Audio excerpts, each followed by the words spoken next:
Halo teman-teman semua, kembali lagi kita di YouTube channel aku. Nah, buat teman-teman yang udah melaksanakan tes SKD, aku ucapkan selamat nih teman-teman. Semoga apa yang sudah teman-teman kerjakan dapat membuahkan hasil yang baik ya. Nah, buat yang belum melakukan SKD, nah artinya teman-teman masih punya kesempatan nih untuk belajar dan lebih mempersiapkan diri lagi.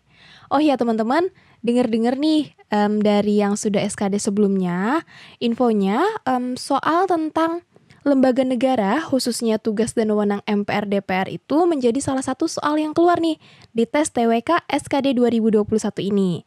Nah, oleh sebab itu teman-teman, di video kali ini aku bakalan membahas nih tugas dan wewenang lembaga negara berdasarkan Undang-Undang Dasar tahun 1945. Udah siap ya teman-teman? Kita langsung aja ya masuk ke soal yang pertama. Lembaga yudikatif sejak masa reformasi dan adanya amandemen Undang-Undang Dasar 1945 dijalankan oleh lembaga yudikatif. Ya, jawabannya adalah A ya, Mahkamah Agung. Nah, sekarang kita lihat nih teman-teman, peta dari lembaga negara yang ada di Indonesia. Ini dia peta konsepnya ya. Oke, lembaga negara itu terbagi menjadi 4. Ada eksekutif, ada legislatif, eksaminatif, dan juga yudikatif. Nah, untuk eksekutif itu terdiri dari presiden, wakil presiden, dan dibantu oleh para menteri ya. Nah, kemudian untuk yang legislatif itu ada MPR, DPR, dan juga DPD. Untuk yang eksaminatif ini artinya penguji ya teman-teman. Ini oleh Badan Pemeriksa Keuangan atau BPK ya. Biasanya dia ini yang menguji laporan keuangan pemerintahan ya. Nah, yang keempat itu ada yudikatif. Terdiri dari Mahkamah Agung, Mahkamah Konstitusi, dan juga Komisi Yudisial. Nah, biasanya lembaga yudikatif itu disebut juga sebagai lembaga peradilan ya. Oke, berarti jawaban yang paling tepat untuk nomor 1 lembaga yudikatif yaitu Mahkamah Agung. Oke ya teman-teman. Nah, teman-teman udah tahu kan ya pembagian dari lembaga negara kita ini. Nah, selanjutnya kita akan bahas nih teman-teman tugas dan wewenang dari masing-masing lembaga negara ini. Oke ya, kita masuk lagi nih ke soal yang berikutnya. Anggota MPR terdiri atas yang mana teman-teman jawabannya? A, B, C, D, ataukah yang E nih? Anggota MPR. Anggota MPR terdiri atas anggota DPR dan juga DPD ya. Nih pembahasannya seperti ini teman-teman.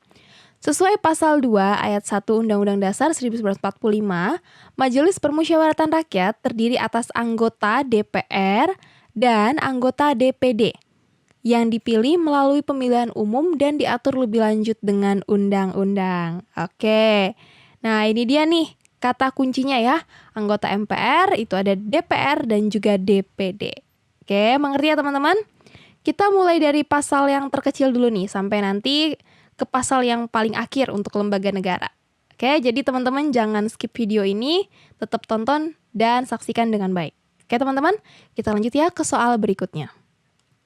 Lembaga negara yang berwenang mengubah dan menetapkan undang-undang dasar adalah yang berwenang mengubah dan menetapkan undang-undang dasar. Ingat ya, undang-undang dasar. Nanti ada lagi beda ketika yang ditanya adalah menetapkan undang-undang. Itu beda lagi ya teman-teman. Jadi jangan sampai salah. Ya, ingat nih, undang-undang dasar. Nah, kalau lembaga negara yang berwenang mengubah dan menetapkan undang-undang dasar adalah MPR. Ya, ini sesuai dengan pasal 3 ayat 1. Majelis Permusyawaratan Rakyat berwenang mengubah dan menetapkan undang-undang dasar. Nah, teman-teman penasaran nggak nih tugas dan wewenang dari MPR nih selain mengubah dan menetapkan undang-undang dasar? Kita lihat ya teman-teman. Nah, ini adalah wewenang MPR berdasarkan pasal 3 Undang-Undang Dasar tahun 1945. Di ayat 1-nya yaitu mengubah dan menetapkan undang-undang dasar. Ayat 2 melantik presiden dan juga wakil presiden. Yang ketiga, menghentikan presiden dan juga wakil presiden. Oke teman-teman, diingat-ingat baik-baik ya untuk wewenang MPR berdasarkan pasal 3 Undang-Undang Dasar tahun 1945. Oke, kita lanjut lagi ya ke soal berikutnya. Lembaga yang berhak mengajukan rancangan undang-undang kepada Dewan Perwakilan Rakyat adalah Ya, yang paling benar jawabannya adalah presiden. Ya. Nah, tadi kan kita udah membahas pasal 2 ya, kemudian pasal 3. Nah, sekarang pasal berapa sih? Nah, ini dia teman-teman. Sesuai pasal 5 ayat 1, Presiden berhak mengajukan rancangan undang-undang kepada Dewan Perwakilan Rakyat. Nah, ini dia kata kuncinya teman-teman. Untuk wewenang presiden nih, berdasarkan pasal 5 ya, ayat 1-nya itu mengajukan rancangan undang-undang atau RUU kepada DPR. Kemudian ayat 2-nya menetapkan PP ya, atau peraturan pemerintah. Oke teman-teman, kita lanjut lagi ya ke soal berikutnya. Jika presiden dan wakil presiden mangkat, berhenti diberhentikan, atau tidak dapat melakukan kewajibannya dalam masa jabatannya secara bersamaan, pelaksana tugas kepresidenan adalah yang mana teman-teman? Mirip-mirip nih jawabannya ya. Ada Menteri Dalam Negeri, Menteri Luar Negeri, kemudian Menteri Perekonomian, Pertahanan. Jadi yang paling tepat yang mana teman-teman? Nah, ini dia teman-teman. Sesuai dengan pasal 8 ayat 3 Undang-Undang Dasar 1945, jika presiden dan wakil presiden mangkat, berhenti, diberhentikan atau tidak dapat melakukan kewajibannya dalam masa jabatannya secara bersamaan, pelaksana tugas kepresidenan adalah Menteri Luar Negeri, Menteri Dalam Negeri, dan Menteri Pertahanan secara bersama-sama. Ingat baik-baik ya teman-teman. Berarti jawaban yang paling tepat adalah yang C ya teman-teman, Menteri Luar Negeri, Menteri Dalam Negeri, dan juga Menteri Pertahanan. Nah, kalau seandainya hanya presiden doang nih yang mangkat atau enggak dia diberhentikan ya. Nah, yang melaksanakan atau menggantikan presiden ini adalah siapa teman-teman? Wakil presiden. Oke ya. Kita lanjut lagi nih ke soal yang berikutnya. Dalam menyatakan perang, membuat perdamaian dan perjanjian dengan negara lain, Presiden meminta persetujuan.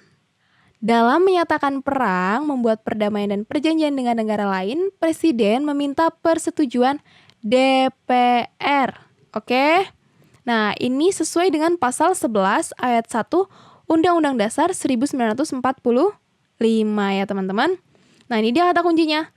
Menyatakan perang, membuat perdamaian, dan juga perjanjian. Nah, ini dilakukan oleh Presiden dengan persetujuan DPR. Oke teman-teman, soal selanjutnya. Dalam hal mengangkat duta, Presiden memperhatikan pertimbangan. Siapa teman-teman? Pertimbangan DPR ya. Nah, di sini sesuai pasal 11 ayat 1 Undang-Undang Dasar tahun 1945, dalam hal mengangkat duta, Presiden memperhatikan pertimbangan Dewan Perwakilan Rakyat. Ya, nih, mengangkat duta yaitu Presiden dengan pertimbangan Dewan Perwakilan Rakyat. Oke, teman-teman? Presiden berhak memberi grasi dan rehabilitasi dengan memperhatikan pertimbangan dari. Nah, teman-teman harus tahu ya, kalau presiden mempunyai hak istimewa nih ya. Ada grasi, rehabilitasi, amnesti, dan juga abolisi. Nah, ketika presiden memberikan grasi dan rehabilitasi, presiden harus memperhatikan pertimbangan dari Mahkamah Agung ya, yang B ya teman-teman. Nah, ini dia. Untuk di pasal 14 ayat 1 itu berbunyi Presiden memberi grasi dan rehabilitasi dengan memperhatikan pertimbangan Mahkamah Agung. Nah, kemudian ketika Presiden memberikan amnesti dan juga abolisi dengan memperhatikan pertimbangan Dewan Perwakilan Rakyat ya. Jangan sampai ketukar-tukar nih teman-teman ya. Ini dia kata kuncinya nih. Grasi rehabilitasi itu Mahkamah Agung, amnesti abolisi itu DPR.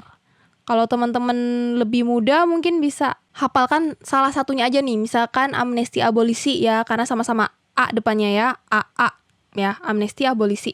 Nah, ini oleh DPR gitu. Jadi hafalkan salah satu aja biar teman-teman gak kekecoh. Oke? Ingat ya teman-teman, grasi rehabilitasi itu Mahkamah Agung, untuk amnesti abolisi atau AA ya, itu oleh Dewan Perwakilan Rakyat ya. Pertimbangan mereka nih yang perlu diperhatikan oleh Presiden. Oke teman-teman? Nah mungkin banyak dari teman-teman yang belum tahu nih pengertian dari grasi apa, rehabilitasi, kemudian amnesti, dan juga abolisi ya. Mungkin masih ada yang belum tahu nih. Atau mungkin juga nanti bisa aja nih keluar. Yang dimaksud dengan grasi adalah gitu. Misalkan di soal TWK teman-teman. Nah, makanya teman-teman di sini aku coba memberikan pengertian dari 4 istilah ini ya teman-teman. Pertama itu grasi. Grasi adalah hak bagi presiden untuk memberikan pengurangan hukuman, pengampunan, atau bahkan pembebasan hukum sama sekali. Nah, kalau rehabilitasi ya, rehabilitasi. Nah, ini adalah suatu tindakan presiden dalam rangka memulihkan nama baik seseorang yang telah hilang. Oke? Amnesti, sebuah tindakan hukum yang mengembalikan status tak bersalah kepada orang yang sudah dinyatakan bersalah secara hukum sebelumnya. Oke, teman-teman? Nah, yang terakhir ada abolisi.